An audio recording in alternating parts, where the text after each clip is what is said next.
Well, staying on the issue of artificial intelligence and its influence, I earlier spoke with Dr. Rumman Chowdhury, who is the first U.S. science envoy for artificial intelligence. And she told me more about the ethics around AI and the struggles that come with misuse of this technology.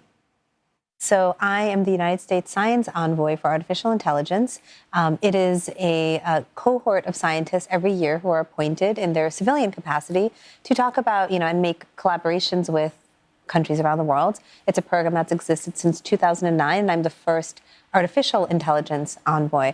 Now, I'm here in the region just to learn more about what the countries in Asia are working on with artificial intelligence, their priorities, and also think through ways that we can get global cooperation, harmonization on things like standards, best practices, AI deployment and use.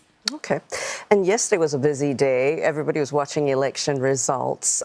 With President Trump going into a second administration, where will AI and AI ethics, you suppose, stand? It's hard to say. AI was not as big of a topic of conversation in the first Trump administration. It certainly has. We forget that it's fairly new in the global psyche. We do know that there's going to be pretty significant changes.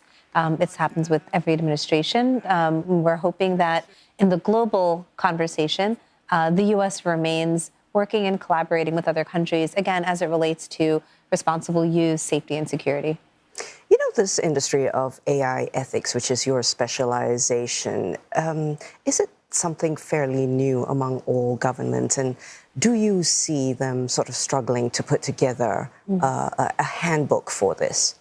Well, we are not the first industry to grapple this idea of fair and responsible use, right?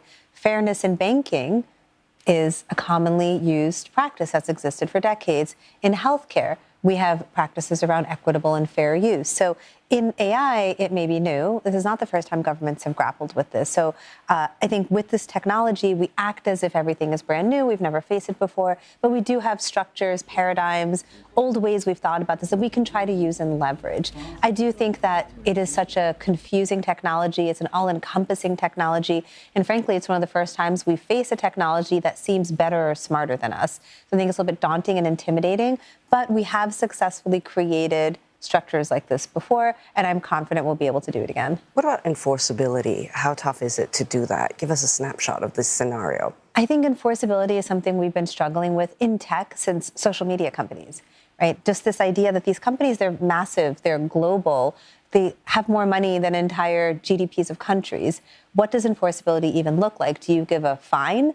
Because they have billions of dollars in the bank, right? Do you prevent use? Maybe, that could be it, but then almost perversely, what happens is your citizens are upset because they don't have access to the latest technology that they want. So that enforceability, the accountability mechanisms is worth negotiating and understanding as much as the development of the laws, rules, and policies. I appreciate that you asked that question.